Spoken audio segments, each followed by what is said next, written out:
continuaremos falando sobre os componentes de um diagnóstico ambiental, sobretudo o meio físico. Então, por falar em meio físico, dentro da área de influência direta, a gente pode caracterizar a fauna e a flora. Dentro da flora, da área de influência direta, a gente tem que considerar os aspectos que poderão sofrer ou não impacto com o advento do empreendimento ou da atividade econômica ali implantada, como, por exemplo, a vegetação, o tipo de floresta da área, o bioma, as áreas de estágio avançado de regeneração, que um dia talvez foram degradadas ou não, as espécies nativas, as áreas de preservação permanente, como que elas estão, por exemplo, se tem alguma espécie endêmica na região que vai poder sofrer algum impacto e vir a extinguir, por exemplo. Então aqui um exemplo de um empreendimento sucroalcooleiro que a gente está falando, no norte do Espírito Santo.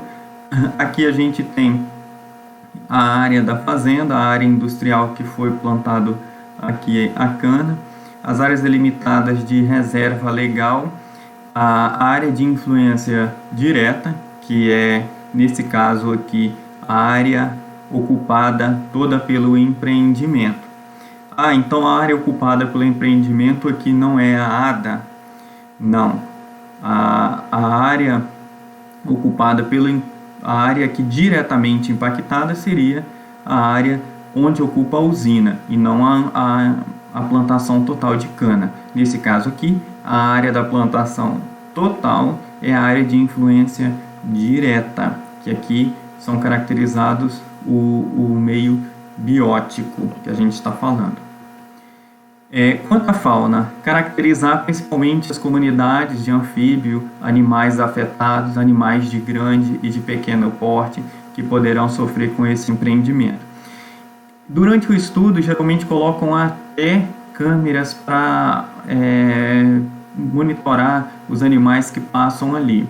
E depois, com o empreendimento instalado, essas câmeras continuam para ver se esses animais foram ou não embora. Geralmente colocam também armadilhas para pegar os animais, fazer uma medição, fazer todo o registro dos animais que passam por ali. Se esse empreendimento vai ocupar algum ambiente que poderá impactar alguma flora, como por exemplo anfíbios, caracteriza também os córregos, lagoas, algumas matas de tabuleiro, onde vive essa fauna que poderá sofrer com o advento desse empreendimento.